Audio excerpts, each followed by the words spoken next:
Now she has moved full woke. She now sounds like a sociology professor from SUNY Oswego. Half her constituents are men, for example, and she recently posted a message just for them. "There's no future for you," she said. On Twitter this week, Gillibrand wrote this, quote, "Our future is female, intersectional, empowered by our belief in one another, and we're just getting started," unquote. What the hell does that mean?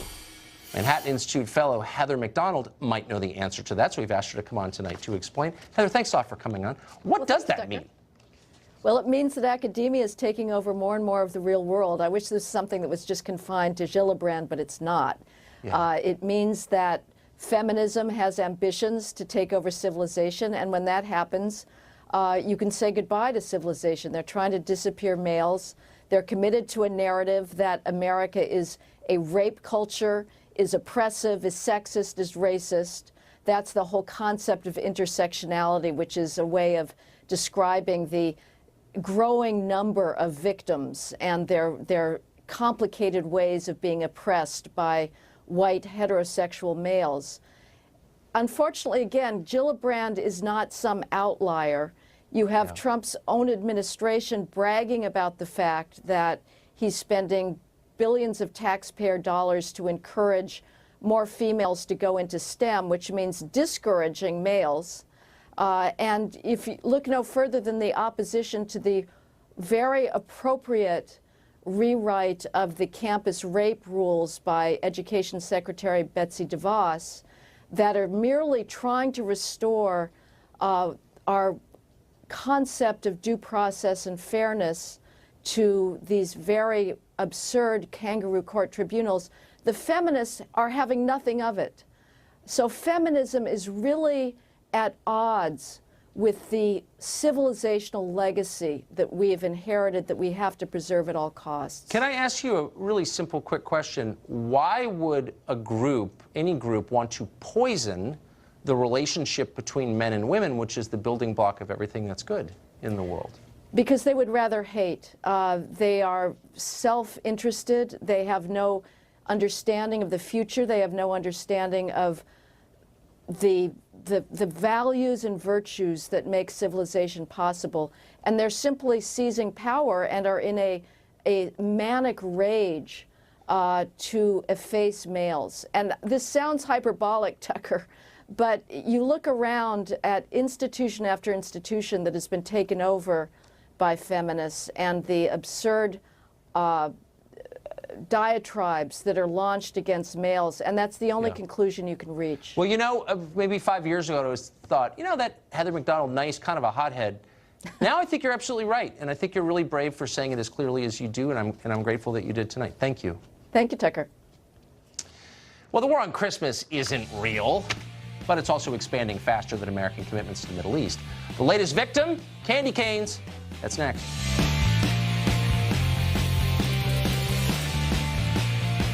Well, the war on Christmas is totally fake. They always tell you that on TV. But it's also underway again and got off to a hot start last week with the left launching a new offensive against Rudolph the Red-Nosed Reindeer. Now the war machine is opening up new fronts faster than we can keep up, but we're trying. An elementary school principal in Nebraska has banned a whole swath of Christmas-related items from his school. That would include Christmas trees, elves, Santa, and red-green color combinations.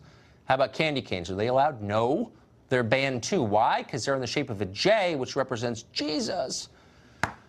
Mark Stein is an author and columnist. He joins us tonight. You know, I just want to say again, the war on Christmas is not real, Mark, so stop talking about it, you right-wing Fox guy. Yeah, entirely fictitious. Yeah. Okay, I'll bite on that and go back a couple of centuries, Tucker. You know, the separation of church and state, when the founders came up with it, it's basically that they didn't want President Washington being the head of the Church of America as the Queen is head of the Church of England. That's it. They didn't want the Archbishop of Virginia sitting in the Senate as the Archbishop of Canterbury sits in the House of Lords. And like a lot of sane concepts, it's metastasized into something utterly insane. And when you're actually banning colors, when you're banning two of the colors on the color spectrum, red and green, so there's only orange, yellow, and blue left, you're bonkers. You're nuts. You've flown the coop of reality. You are living in a more bizarre fantasy than Santa and his reindeer and his elves could ever come up with. You just banned starboard and port. How dare you? Okay, another thing. A Minnesota State University professor tweeted this week that Mary the Virgin could not have consented to the conception of Christ and that God was behaving, therefore, in a, quote, predatory manner. That professor, whose salary is paid for by taxpayers, also tweeted himself decorating a Christmas tree with satanic ornaments. Have you taken any of his classes, Mark Stein? No, and the reason is this is because 50 years ago, this kind of shallow banality would have been the province of a drunk undergraduate at 3 in the morning. I mean, basically, the idea that God has gotten the Virgin Mary back to his pad, and she's saying, I really must go, and he's saying, oh, baby, it's cold outside, and put some records on while I pour. I miss the days when atheists were at least intelligent enough to take seriously what they were purporting to knock down. The stupidity and banality and shallowness and reductiveness of this is a dismal comment on the state of atheism in America. And it's not even brave. They'd never criticize Jeff Bezos, the richest man in the world, or Apple, Tim Cook, or Google. They suck up to people in power and then beat up on the evangelicals and call themselves, you know, countercultural. Yeah. I mean, it's pathetic. And they don't seem to make the same kind of Ramadan jokes as they do Christmas jokes. No, it's odd that, isn't it? I wonder why that is, Tucker. Huh. So you mean this community college professor, whatever this guy is not attacking Muhammad? No.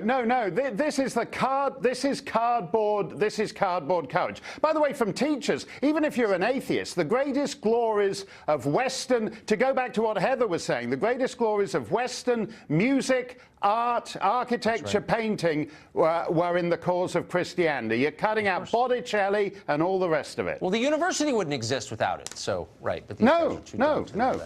Stein, From Botticelli to Frosty. That's a very short leap. So good. Rudolph and Leonardo, all gone. All got to go. It's the Cultural Revolution. See ya. Thanks, Mark. Time now for Final Exam. We have news professionals here at Fox who follow this stuff for a living. Can you beat them in recalling what just happened? How's your short-term memory? The ultimate test of that. Final Exam after the break.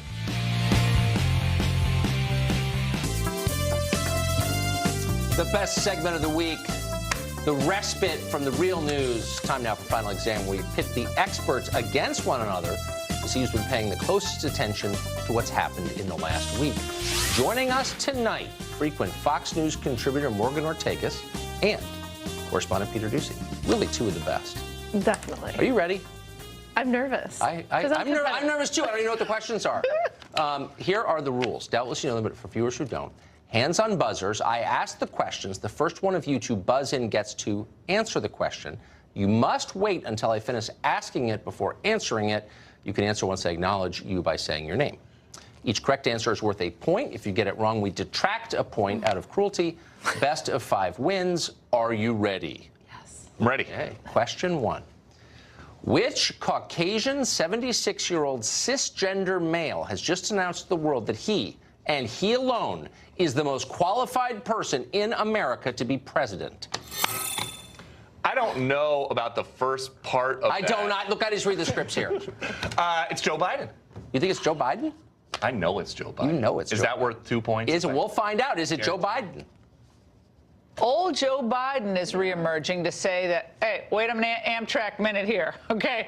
I think I'm the most qualified person in the country to be president, he said. I knew this. I could have been. For the record, I don't know what cisgender means, and that's the first and last time I'm ever going to use the term. Okay, we'll see. But you're right, it was Joe Biden. Okay, question 2. Okay. Politicians come up with all kinds of excuses for their shortcomings, but this week, possibly the best on record. Which not-so-bright Democratic senator said that her party has problems relating to Americans because they're just too smart. Oh. The Democratic Party is just too smart, says this famously unsmart senator. Oh, I know who it is. From a state that was added in 1959. Is that true? Yes, the it is. 59 part? Who is it? Mazie Hirono. Maisie I couldn't think of Hirono, her you name. say. Is it Maisie Hirono who's just too smart? At a symposium, Democratic Senator Hirono was asked what Democrats must do. You risked it to all. connect That's with right. I mean, voters. I would have They been have back a down really to hard zero. time doing Fortune that. favors And one of the the bold, reasons Mr. Ducey, as you know. that was I told knew to it me was at one of Hawaii. our I just couldn't retreats think of was her that we Democrats know so much. That is true. And we have to kind of tell everybody how smart we are. Right. yeah, just, you know, when you know too Me much. too. It's I really- also have to tell everyone how smart. Hashtag me too. It's tough. I just know too much. That's my problem. Yeah. All right. Now, the National Game Show Commission has required that the remaining 3 questions be food-related in honor of the holiday season. Oh, okay, fine. good. Question 3 in reverse order. Millennials are being blamed for killing off which canned food product because they don't like using can openers? Do we get multiple choice? No, Peter is killing me. My guess, this is just a guess, is tuna. Ah, Tuna? Although, That's kind of an out there guess. Could it be canned tuna? 42%. That's how much tuna and canned It's tuna. fish sales It's tuna. have dropped Okay. since the 1980s. The Wall Now, Street this is Journal live, says young so you've consumers gotta tell the don't truth, find okay? it You can hook to a convenient since it polygraph. requires Yes. opening Did you and see the questions in draining. advance, or How are you the greatest lazy is this guesser in the industry? generation? I would go with We don't want to greatest drain guesser. tuna. And Starkist CEO claims generation, many in millennials your don't even generation. own can what else would openers. it be? What other canned food are millennials eating or not eating? I know, out of a but they can. can't. Soup? Soup? You mean I feel soup out of a like can? soup, still big. Yeah, Yeah, soup's but still big. twist it. You legalize Refried beans. marijuana, and the can opener becomes too much. Okay, Refried beans. I'm getting a new direction from our producers in New York in my earpiece saying the following 2 questions are now worth 2 points apiece. Oh, good, I have a That's very- chance. I don't understand their reasoning, but that's what they're telling Peter's me. killing me. Question 4. This is multiple choice to answer your question. Okay, good. Animal rights activists are asking the rest of us to stop using the phrase bring home the bacon, but they have a replacement phrase for us to use. Is it A, bring home the tofu, B, bring home the bagels, C, bring home the, wait till I, I did finish, too early. pudding? Can I hit it now? Our producers who clearly are on your side are saying they're letting you answer it anyway. Thank you. It's B, the bagels. Is it B, bring home the I hope. bagels? Bring home the bagels. And as a New Yorker, I like that. The pork industry is Right. pretty ugly, so absolutely. Which Bring I home the don't bagels. ever think about. I didn't think about it this morning when I ate it. Are you telling us that you didn't know the answer to that, even though that was you? Look, it's, you know, the show's over and it's over. I'm on to the next one. I did actually know the answer. Okay, final question. Wait, so I got 2 points. Yeah, All right. Peter Ducey in the lead, 3-2. All right. This is another multiple choice, so listen carefully and wait until all options have been presented before buzzing in. Scientists have now discovered the perfect portion size for French fries. In order to live a happy, healthy life, how many French fries should you eat per serving? Is it A, 20 French fries, B, 6 French fries, C, 13 and a half French fries, or I'm adding this myself, D, no French fries at all? It is B, 6. 6? Final answer, Reach. You don't think it's 20? No, 6. because that's like a normal serving of French fries. Not for me. I'm a 40 man. But okay, is it 6 French fries? Only 6 fries. I'd rather have no fries than 6 fries. 6 French fries is an insult to fries. And to America, and to France, for that matter. In the study, the professor refers to fries as, quote, starch bombs. You know, I don't know who that foreigner is, but I totally agree with him 100%. I do like that, too. man. The I guy love who French sings in the fries. car. Oh, well, he's The very best- good. He's very true about French fries. The best French fries are at the Eagles game, Chickies and Pete's, and you dip them in the cheese sauce. I agree. Amazing. Fly birds fly. It reduces the pain from being beaten up, which everyone who goes to Eagles games is. Thank you both very much. Peter Ducey, you are the winner, and you win the hate losing. commemorative Eric Wempel mug. Do I really get to Wempel keep worked that? for Jeff Bezos' website. He came on the show. Can we get a tight shot of this? And this was his reaction to being on our program. We're honored to have him and honored to give this to you. I think this is what I looked like when I won the quiz. I think it is. Thank you both very much. Thanks, Morgan, Tucker. Peter, thank you. That's it for this week's Final Exam. Pay close attention to the news, especially the weird news, all week. next Thursday. See if you can beat the news professionals. We'll be right back.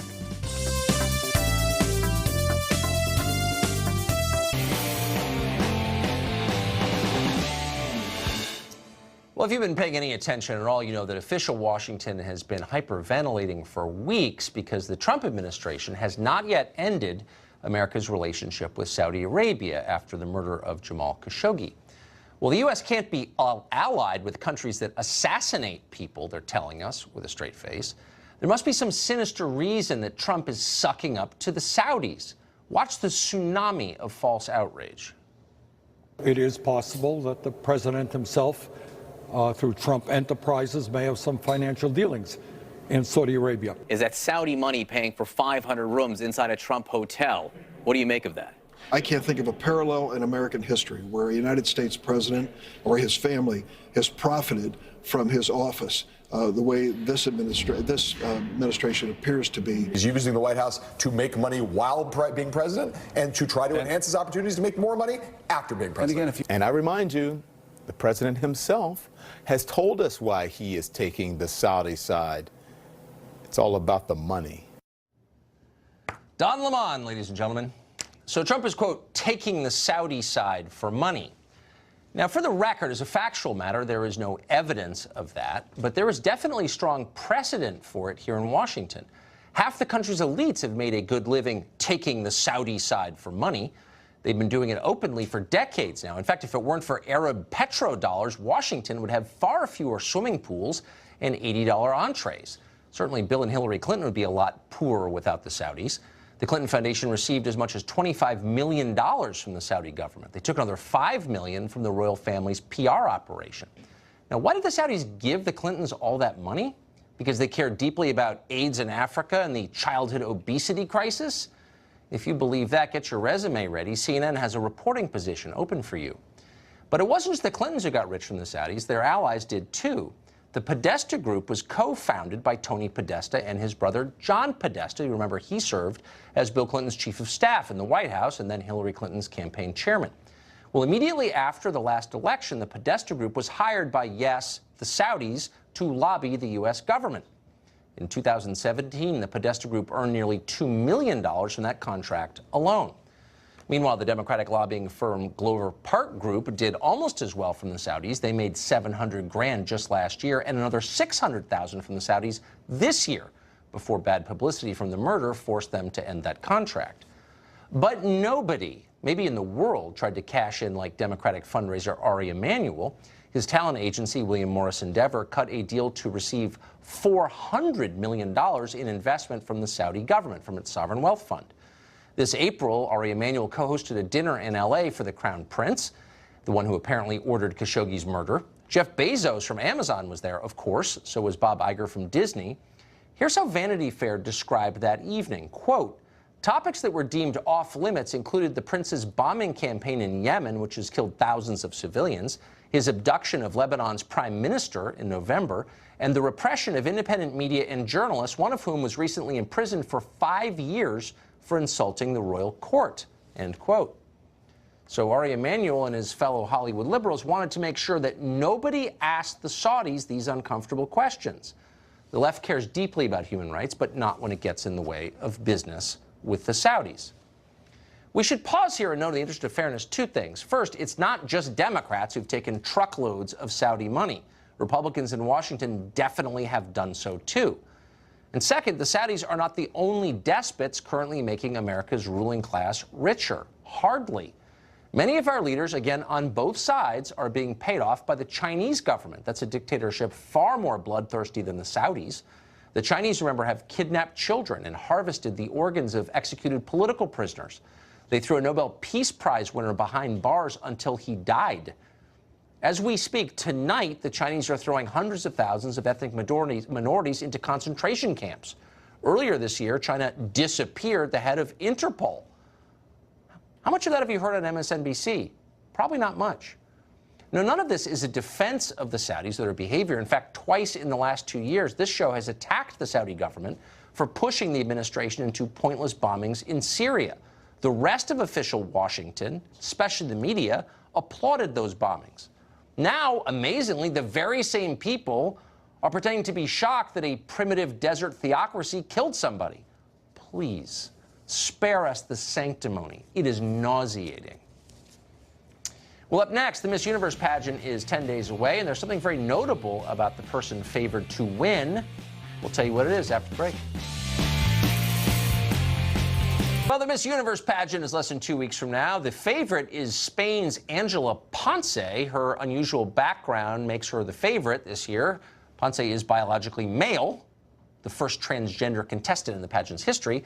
As SUNY Oswego professor Kirsten Gillibrand informed us all a short time ago, the future is female. That doesn't sound very inclusive or accurate, according to Miss Universe. That's it for us tonight. We'll be back tomorrow, 8 p.m. We can't wait.